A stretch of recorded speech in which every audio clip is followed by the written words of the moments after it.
Chapter 7: The Characteristics and Competencies of the Entrepreneur. McClelland's research on the successful entrepreneurs. He was born on May 20, 1970 and died March 27, year 1998. He is an American psychologist. His full name is David Clarence McClelland, and in year 1970s and 1980s, he conducted the entrepreneurial competency study.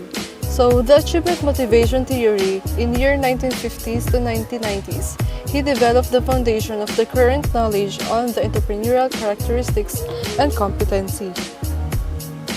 So, McClelland is known for his work achievement motivation, but his research interests focus on the personality and consciousness.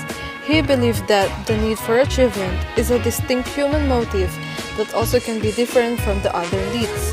So the achievement motive can be both isolated and assessed by any group. So we all have different goals depending on what we have and its level that motivates us to attain it. So for example, Angela and Rian are both students aiming to graduate. So Angela is a regular student while Rian is a regular student and at the same time a working student to help herself on a daily basis. So in here, both of them are aimed to graduate but face different status in life that affect their level of needs for the achievement. So Angela is motivated to finish her school, for her focus is only on the school. But Rian is highly motivated to finish her school as achievement despite of facing struggle between school and work. So next, The Achieving Society in year 1961 was published, a famous book explaining how some societies produce more entrepreneurs than the others do. So it is resolved to develop the relationship between the achievement motivation and economic development. So for example, economic development influence achievement motivation for such as the economic status affects on a potential entrepreneur. So if the economy is growing, then the potential entrepreneur comes in. For the reason they are motivated for the big chance of opportunity, since the economy is having its advancement as a helping tool to grow the entrepreneur venture. According to him, knowledge in the need for achievement will give rise to the entrepreneurial behavior and give a higher economic growth. So for example, Jenny knows every details of the door she's entering. She plans and know her goals towards her business, and she also acquires information about the do's and don'ts on the field of business, and this gives her an investment to grow her business and handle it. And also, this will give her to know and maximize the usage of the resource and also the manpower. And McClelland's research competencies can help identify different outstanding from the common performance and by a given role or job. These competencies includes are the self-image or how you perceive yourself, the traits or your personality traits such as your perseverance and in being industrious. Third is the values or your standpoint in life, and the fourth is the motives or your motivations such as your philosophies in life. So these competencies include knowledge and skills, and it is required to the application in the standard performance to complete a task. Overall, this can be acquired through training, learning, and experience. So for example, Rio is a manager and his profession job is to make decisions for the development of the business.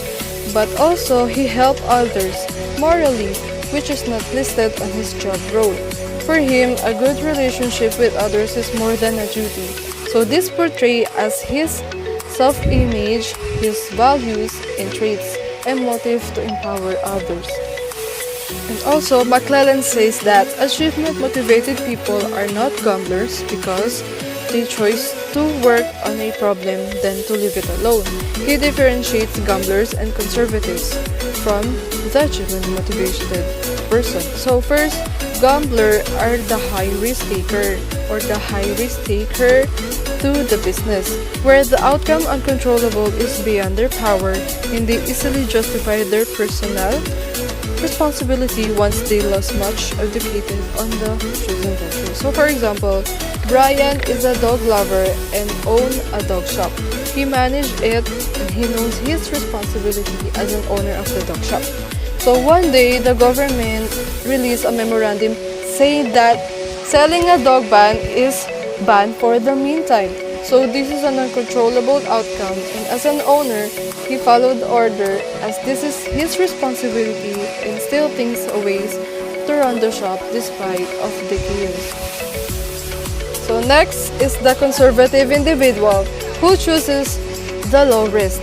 So means the gain is small but secure. For the great example is this is in the small enterprises, where it is also described as but a little danger by which you might be blamed. So for example, Aling Maria in a sari-sari store is running for a long time. So Aling Maria earned minimum consistent profit, able for her to secure and run her business for tomorrow and only stick to a one plan in the beginning to avoid the uncertainty. So next is the achievement motivated person, where it takes the middle ground, where it prefers to moderate degree of risk they fail their efforts, where their abilities and influence an outcome. So for example in here is he explained what is their outcome, where in the business is this is the trait of being realistic, capable to apply resources and efforts, and being committed to the goal as a mark of a successful entrepreneur. So for example in here is the online shop, where the example is Jen is an online seller where she is flexible to manage her online business, for where she is only prepare orders once the buyer confirms it. And with the help of the technology platform, he helped her to run the business even when she sleeps. That's how the digital marketing works. So after 20 years of McClelland research, he determined the three general categories of the social motives and competencies. These stands as an important determinants of a human entrepreneurial behavior. These are the need for affiliation, need for achievement, and need for power. So, in the need for achievement, it is means that you are goal-oriented and you drive to do well, where you are to strive to excellence and to overcome challenges and obstacles in the pursuit of the goal. Meaning, in every challenges and obstacles you face is the equivalent learning for you to have in the process in the goal and towards your goal.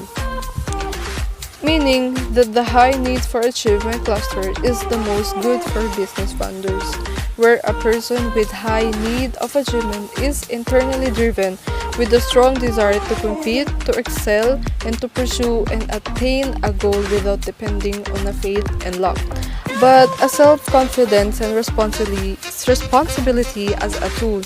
By the efforts, hard work, and seeking feedback, an entrepreneur knows how well to improve performances.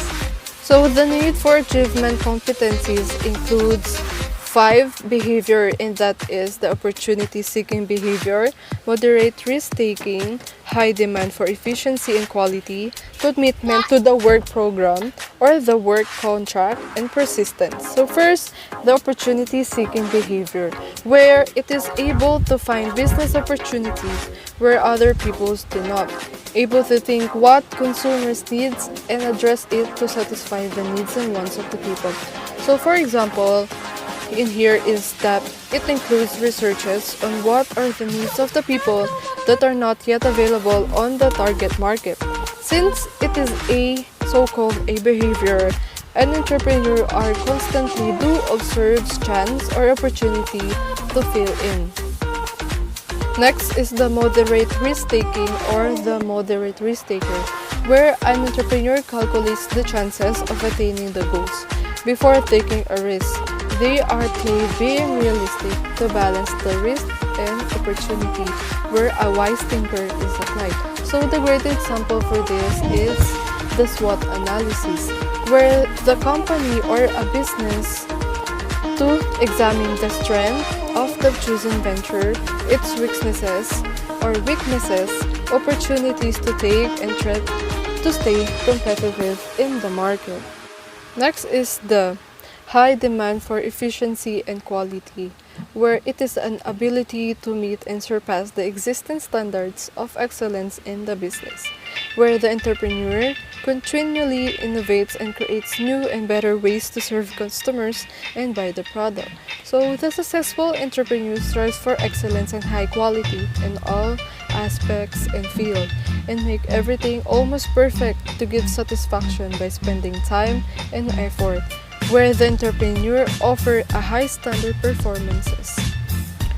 So the next one is the commitment to the work contract, where it exhibits the ability to accept responsibility in completing a job, meaning that the entrepreneur fulfill his promises and commitments to the customer. So for example, is the client and business agreement between the consumer and the entrepreneur. So successful entrepreneurs are professionals to address the agreements and honor his commitments. But there is a situation where an entrepreneur cannot address the request of the consumer or the customer for the reason of it is beyond his control or not on the agreement or not on the agreed of the contract. And lastly, the persistence, where it is the ability to keep on doing something even when faced with difficulties. It is said that the road for success is never easy. So the successful entrepreneur works hard to reach his goals. So tolerance for failure is an indicator of the persistence, meaning that acceptance that we are intended to fail and fall, to learn and grow through the coping with persistence. So for example here, the high achievers take failures and challenges as a learning experience for them because they are not easily discouraged but use it as a tool to grow and glow. Thank you.